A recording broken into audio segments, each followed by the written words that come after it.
Hey guys! What's up, guys? We are back for another New York Rangers post game. And guess what? 7! Yeah. Oh, that's 8. 7s! Hopefully tomorrow we could do that with 8. 7s in here. Yeah, I'm getting a little excited about tomorrow. Yeah. 7s over here for the Rangers as they defeat the Chicago Blackhawks by a score of 6-2. And I mean, what can we say in these post games that we haven't said in the other post games? I mean, seriously. Well, I was worried about this. A little worried, and I feel like we said that on a couple of them, but I was especially worried about this one because of Fleury. Yep. So we have Marc-Andre Fleury, third most in the NHL in wins coming into this game here. Obviously, anybody who follows hockey probably know that he used to be a Pittsburgh Penguins starter. He brought Sidney Crosby, to a Stanley Cup. He was on Vegas with Gallant. Right. Brought them to a Stanley Cup in their inaugural year. Kind of had the rough going last year as Vegas would kind of just let him go. With nothing, for nothing. Yeah, and I know Gallant wasn't on Vegas last year, but he was talking about before that when he played with Fleury how much he wanted to be on the ice, how they had a hard time keeping him on the ice even in practices because he always wanted to be practicing. So, yeah. And you can see it. You can see that he's a good his goaltender normally. Exactly, his work ethic out there has not lost a step. As we'll just break into how this game played out here. So we'll get into the first period, and Rangers come out, they score. Yeah. Right off the bat. In 101 minutes in, they score. Trouba, right? Trouba, yeah, from Panarin. Yeah. And Trouba would beat, I don't know what the Hawks are doing. The whole, from the goalie's perspective, the entire left side was open. I don't know if they were making a line change. I don't know if people got caught out of place. Panarin would find Trouba. Trouba would walk into almost like the hash marks there. And he would score his goal. And again, Trouba, putting goals up on the board defensively. That's a whole story to talk about.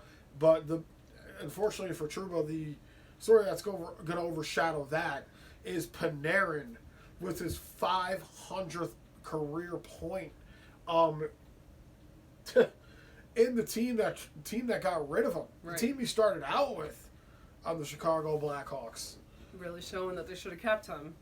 I'm sure there's a lot of teams. I mean, that's a whole thing, if they should have kept him or not. I mean, but he's playing great where he is. But I was so worried because it was Georgiev, it was the Blackhawks at home. They had just gotten beat by us the last game, and they had their good goalie back. Right. But then Trouba scored, and I was like, okay, all right, yeah. Right away.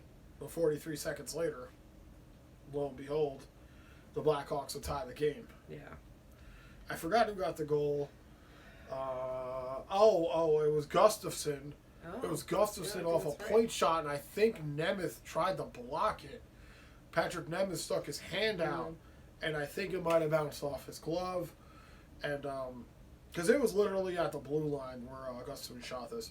So Georgiev, could not make the save on the deflection that he wasn't waiting for. Right. So that would make the game 1-1. And later in the first, another, you could say, maybe a questionable goal. And I don't mean questionable by the refs, like we were talking about last post game. It was a shot to Georgiev. He was already down to block it or to save it. It was blocked in front. Rebound right there. He didn't have enough time to get up, move over, because he was already down anticipating the shot. It was blocked, so it came down to another Hawk stick. And that one would go in on the wide side to make it 2-1. And I think, was this the first time this season that the Rangers had given up 2 goals in the first period? Yes, yeah. Yeah, so that wasn't good. And so, in my mind, I didn't want to say it, but I was thinking, here we go. The Rangers have been doing so well. They had 6 wins at this point. You know what I mean? Maybe this was going to be the game that they just couldn't pull it off. Right, that always runs through your mind when a team hasn't had a loss in a while. Right. You're always thinking of when are we mathematically due for a loss because it's bound to happen. Yeah. It's an 82-game season. This isn't football. Teams can't just roll out there and roll 16 games, So after that, we talked about it in the stream. about what they need to do to be better going into the second. Yes. And Chicago was all over them in that first. Yeah, never mind. Never mind. They were all over them in that first. So, like, you talk about in the stream, like, what can they do to be better? Stay out of the box, get a couple of chances. Which they did have a couple of chances on Fleury.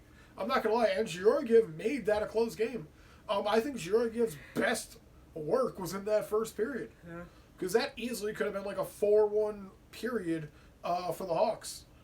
So going into the second here, so now here we go. Way better. The Rangers were so much better in that second period. They would tie the game. Who got the second goal? Was that the Kreider? Was that the power play goal, or was that the third one? Was it Panarin next? It might have been Panarin. Oh, it was Panarin. It was Panarin on the power play because that was the first Rangers power play. So they would end up scoring the goal. Panarin again. Zibanejad not doing too much in this game. It was a play down low. I think it was Kreider. Kreider tried to feed Zibanejad. Zibanejad took a swing at it in the slot. It bounced off. And Panarin, these pucks have just been finding Panarin. Anybody who plays NHL 22, that magnet perk, Panarin has that perk. That magnet perk. He scored the same exact goal the other night, which I believe was Saturday. Was it Saturday when they played the Hawks? The last time they played, he scored that same goal that he scored tonight to tie the game up 2-2. And now we can get into the hit. The big hit. Yeah, Trouba. Trouba came up here, and again, I don't mean to mispronounce this kid's name. It starts with a K. Kyla. I don't mean to pronounce his name. I think he's a defenseman over here on the Hawks. He came up. He tried to carry the puck over the blue line. Trouba, who's also a defenseman, is so used to pinching in now because he's been such an offensive threat. He's up there on the blue line too. This kid had his head down, and he took a hell of a shot from Trouba.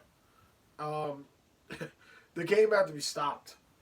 Yeah, Strome skated over to him. There was almost going to be a fight on the ice, understandably, as that goes, but the kid wasn't moving, so Strome skated over to him and said, oh, you got to bring a medic in or something, and, man. I mean, he was on the ice. He was not moving. It did not look good. Then, obviously, watching the game, they cut to a commercial break. We come back. They had the stretcher out there. That's not good either. No, Trouba's looking so sad. And, yeah, Trouba's looking sad. All the Hawks players taking a knee around him, which, team camaraderie and all that. Yeah. I get it. And the Rangers tapped their sticks, right? They always tap the sticks, yeah. So he got taken off on a stretcher. And again, we looked at this, there was no penalty on the play. And in my hockey, from what I've been watching from hockey, and especially how the game has been completely dumbed down a lot now compared to how it used to be, where you could get away with headshots, you could get away with slew foots, you could get away with a lot. The hit that Trouba put on this kid, I thought it was a clean hit. Now, I'm sure there's people out there that will argue that. What I decipher as a clean hit is he hit him on the shoulder, over here. It was a hard hit. The kid had the puck. He had his head down. Trouba's not a dirty player. He might be a scrappy player. He's not a dirty player. He doesn't go out and try to hurt people. Especially a team like the Hawks. I know the Hawks and the Rangers are original 6 teams. They don't meet up that much anymore. Obviously because of the divisions and the conferences. They don't meet up that much. What does Trouba have to do by injuring this kid? Yeah. So, again, I thought it was a clean hit. I think it was unfortunate that the kid had his head down. He wasn't protecting himself. And Trouba was, you get caught up in a game. It's a 2-2 game. Right. He went in, he took the hit. Yeah. And hopefully this kid's okay. Yeah. And we'll leave it at that. Yeah. So, after this hit happens, and again, I really do hope this kid is okay, no matter what team, no matter what sport. It's so sad to see an athlete who puts their whole life on the line for this getting seriously injured. So hopefully it's nothing terrible. Just on a side note, I just want to say, I think it's either a collarbone issue, or maybe like a neck thing. He did not hit him in the head. Right. He did not hit him in the head. But he had quite a throw I mean, back yes, of his he had own the neck whiplash. when he went back. He had the whiplash, yeah. But so after this happens, right? You assume that the Blackhawks are going to push real hard now. Now they're going to come at the Rangers with full force, and or at least that's what I expected. And I don't have that much hockey knowledge. I expected that would be. I expected that same thing. Yeah. Honestly. But instead, seems like the Rangers got more motivated. Yeah, the Rangers would come out here and they would score. Obviously, if you look at the score, after that Trouba hit, I mean, the Hawks would only have 2 goals. Kreider, yeah. I was going to say after that, Kreider would come out here and he would score a power play goal. Deflection, of course. That's what he does. Panarin, again, another point on the board. So let's just get into the whole Panarin thing. Panarin started this game out with 499 points. He ended this game with 503 points. He had 2 goals, 2 assists. After the Kreider goal, there was other goals. Rooney would score a goal. Then Panarin would score an empty net goal. And then Goudreau would score a goal to make it 6-2. And Reeves had 2 assists. Yeah. The fourth line had 2 goals in this game. I don't want to take away from Panarin too much, but I got to talk about the fourth line for the New York Rangers. As the fourth line continues to just roll through teams, I don't care who they are. You know, Reeves had an amazing on the boards, behind the legs, no-look pass to find Fox, who found Rooney for that goal. Yeah. And Reeves, again, and everybody in the chat during the stream was like, yo, Reeves is due for a goal. Reeves is due for a goal. I mean, I guess if not getting a goal, getting 2 assists is just as good. Yeah. And that was that when they shot between his legs without looking, that was crazy. He had a big smile on his face on the bench afterwards. And I can only imagine when he was on the bench, people were probably talking to him, and I bet you he was going, I bet you didn't think I could do that. You know, because that's how Reeves is. He's out there. He's having fun. Yeah. If anybody's enjoying the game the most, it looks like Ryan Reeves is, honestly. Yeah. He's out there just having fun. He knows nobody can beat him up. And he's throwing out assists like that. I mean, again, you could look at the play and say maybe it's a little bit of luck. It wasn't no look behind the legs pass. Yeah. Or between the legs pass. Yeah. But Adam Fox was right there to pick it up. Yeah. And again, let's even get into Adam Fox. A couple assists in this game. I mean, you look at Panarin, you look at Adam Fox, and you're just, this is what these guys do. They continue to come out here and just win points. Yeah. Let alone games. Like, you know, they can easily put up points and lose games. They're coming out here, they're putting up points, they're winning games. This New York Ranger team is having a great time. They're celebrating, they're eating steaks in every city they beat teams in. I can only imagine. I mean, and again, this was a game I was a little nervous going into because the whole Marc-Andre Fleury thing. Yeah. You think Fleury against Igor, and that's not a good matchup.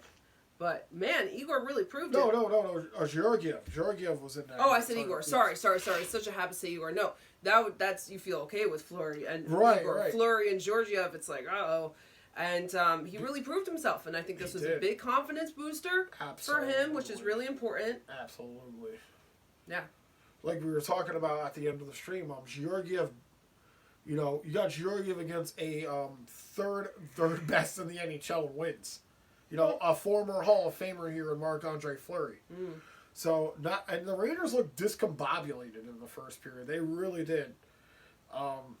Both goals questionable, and it was probably because of bad defense. One off of a glove, one off of somebody who couldn't clear the zone of a puck, or at least knock it to the side to reorganize the team. After that, he was good. The team was good. Yeah. You want to talk about Trouba's hat trick? Nobody had a hat trick in this. No, he had a special with a Trouba had the Gordie Howe, yes. Gordie Howe. Yes, I forgot about that, excuse me.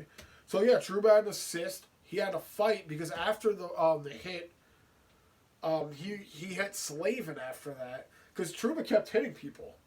He kept hitting people, and the Hawks were like, well, you already took somebody out on a stretcher, now we got to fight you. And I'm surprised it didn't happen earlier. Somebody had to fight Trouba. Truba beat the fuck out of this dude. I think it was Slavin. I really do. He was throwing some a lot punches. of uppercuts. Yeah. Throwing a lot of uppercuts. He beat him up. And again, I didn't see the assist because I was so enthralled on what was happening at the end of the game. I didn't see him get an assist on one of the last 2 goals. But somebody in the chat verified it. So, yeah. 2 people in the chat. Jacob Truba with the Gordie Howe hat trick tonight. A goal, an assist, and a fight. And you don't see that too much anymore in this game. Yeah. You know, especially, you might see one or the other. Uh-huh. Maybe a fight, maybe an assist. Like, you wouldn't see Panarin. Even though he had 4 points tonight, he probably could have fought somebody and had a Gordie Howe hat trick. Yeah. But that's not his game. Right. That's not even Truba's game. That's how Gordie Howe hat tricks just kind of find you. Nobody goes out anymore in the 2020s anymore and tries to get a Gordie Howe hat trick. That's an old school thing, but it still happens, which is always nice to see. And I had no idea until you reminded me, and people in the chat told us about it. So. Yeah, it's the first time I've heard of it. I like it. Yeah, it was nice to see him get that. Because like I said, that is old school. Yeah. So this is amazing. 7 wins now for the Rangers. Amazing. 7 wins. I guess you have anything else to say? Yeah, well, just tomorrow. So now the Rangers come back with less than 24 hours. Played tonight at 8:30 p.m. Now tomorrow they're playing at 7 p.m. They got to travel from Chicago over back to New York to play, which is like, they do have the backup goalie Huska, and we were wondering whether he would play or not. But after watching Georgiev's performance tonight, which was way better than I thought, I think that he can come in and do it. My only concern is if he's tired, but hopefully his confidence will override his tiredness, and how the whole team might be tired. And how, you keep winning games. At some point, you have to lose one. So I hope tomorrow goes well. But someone in the chat, I don't know if this is true, I haven't looked at it, said that they have their 2 best goalies out. Yes. Colorado. And their defense is beaten up from what I've heard, too. Right. So, hopefully, between them having their 2 goalies out, their defense being beat up, and the Rangers maybe being a little tired from traveling and less than 24 hours, but Georgiev on the good confidence thing. Right. Hopefully the Rangers can pull out an 8th win. I hope. I think they can. I think also coming back home, I think they're going to get a round of applause. That's true. I think the first period will be huge for the Rangers tomorrow. It's going to be an energy period, obviously. Coming off a win here, Georgiev, I think he'll be in net for a 3rd time in a row here. If they don't play him, I'd be shocked. And like you said, we were basing our theory off of what happened tonight. Right. He let 2 goals in the first. The rest of the time was good. Yeah, very impressed. So we'll have to see. We'll be back tomorrow, 7 o'clock. Yeah. Rangers Avalanche, first meeting of the season. Probably only one of 2, honestly, against those guys. And again, thank you for all the support on the channel. You guys have been amazing. This channel keeps continuing to growing. Yeah. You guys have been fucking awesome, man. Yeah. And we'll see you tomorrow at 7 o'clock Eastern Time. Rangers Avalanche, let's go. 8 in a row. Yes. Peace out, guys. Good night, guys. Let's go, Rangers. Bye.